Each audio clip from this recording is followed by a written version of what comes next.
Welcome back. I am so glad you're here.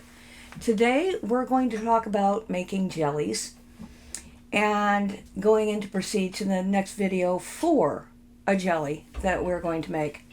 Jellies are going to be your money makers at fairs. Most jellies only require 3 ingredients, and that's if you skip the process of going out, getting the fruit, cutting it up, mashing it up, whatever you have to do with it, put in the pot, cook it down, put it through the strainer, blah, blah, blah. My time is a little more precious to me, and I'm sure it is to you. So, what you can do is you just go to the store, find a can or bottle of the juice you want, be it apple, grape, pear, and get that. Make sure it's not sweetened, because believe me, you're putting enough sugar in it. Boy, are you putting some sugar in this. And pectin. So you want unsweet. You don't want the pectin with it, because you're putting it in later. And if you can find it concentrated in the bottle or in the can, not the frozen section, but off on the shelves, even better, because you'll get more fruit push from that. The one exception on water canning fruits and jellies that I have come across so far, and I'm sure there's more out there, but watermelon is a biggie. Watermelon, you're going to have to add either lemon juice or powdered citric acid. I personally like the lemon juice better. The citric acid, if you go just even a touch too much, yuck. Okay, another thing you can do when you get to market. Those little cloths that you see me putting over my jars and to keep the dust off, don't use white if you're going to take it out to market. A lot of people, they'll come in and they're like, oh, jellies, cool, samples. And then they see the little white squares, and they may have dirt on them from just dirt blowing around from wherever you're at. Somebody with dirty hands picked it up, handled it, and now you got dirty fingerprints all over it.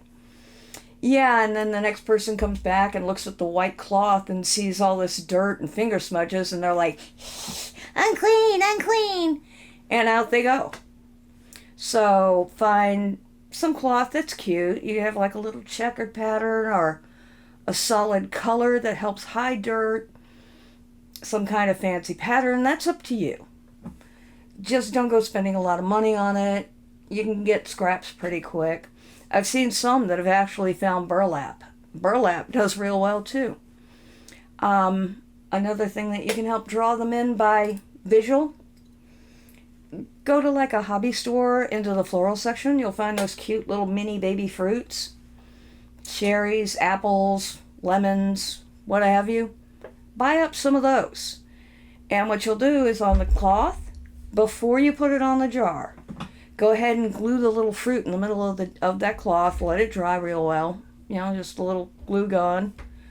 And after it's dried, then tie it on. It gives them a little something more to see. It's a visual draw.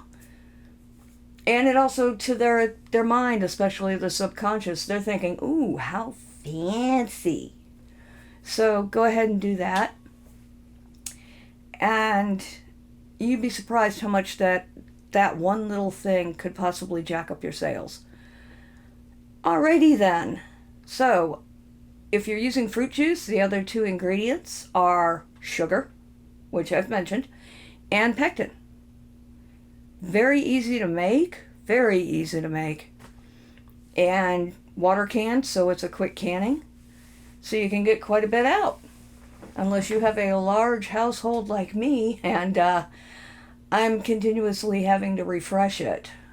It doesn't stay on the shelf in my household more than 3 months. They love it. Absolutely love it. Better than store-bought. It has more of a fruit hit to it. So anyway, as I was saying, yeah, this is all supposed to be for hurricane season. Yeah, it's like hurricane snacks. It's the first thing that goes.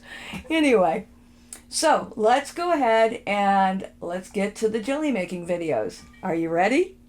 Let's get to it.